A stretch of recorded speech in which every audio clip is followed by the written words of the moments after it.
بسم اللہ الرحمن الرحیم۔ السلام علیکم ورحمۃ اللہ وبرکاتہ۔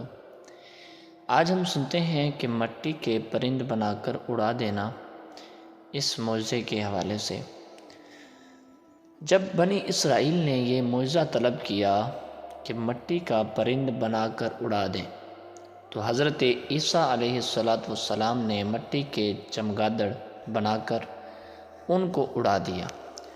تو حضرت عیسیٰ علیہ السلام نے پرندوں میں سے چمگادڑ کو اس لیے منتخب فرمایا کہ پرندوں میں سب سے بڑھ کر مکمل اور عجیب و غریب یہی پرندہ ہے، کیونکہ اس کے آدمی کی طرح دانت بھی ہوتے ہیں اور یہ آدمی کی طرح ہنستا بھی ہے، اور یہ بغیر پر کے اپنے بازوؤں سے اڑتا ہے، اور یہ پرندہ جانوروں کی طرح بچہ جنتا ہے اور اس کو حیض بھی آتا ہے۔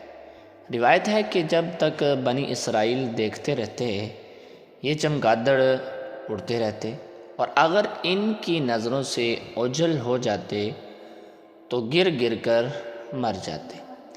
ایسا اس لیے ہوتا تھا کہ تاکہ خدا کے پیدا کیے ہوئے اور بندہ خدا کے پیدا کیے پرندے میں فرق اور امتیاز باقی رہے۔ مادرزاد اندھوں کو شفا دینا۔ روایت ہے کہ ایک دن میں 50 اندھوں اور کوڑھیوں کو آپ کی دعا سے اس شرط پر شفا حاصل ہوئی کہ وہ ایمان لائیں گے۔ مردوں کو زندہ کرنا۔ روایت ہے کہ آپ نے 4 مردوں کو زندہ فرمایا۔ نمبر 1 عازر اپنے دوست کو، نمبر 2 ایک بڑھیا کے لڑکے کو، اور نمبر 3 ایک عشر وصول کرنے والے کی لڑکی کو، اور نمبر 4 حضرت سام بن نوح علیہ السلام کو۔ عازر یہ حضرت عیسیٰ علیہ السلام کے ایک مخلص دوست تھے۔ جب ان کا انتقال ہونے لگا تو ان کی بہن نے آپ کے پاس قاصد بھیجا کہ آپ کا دوست مر رہا ہے۔ اس وقت آپ اپنے دوست سے 3 دن کی دوری کی مسافت پر تھے۔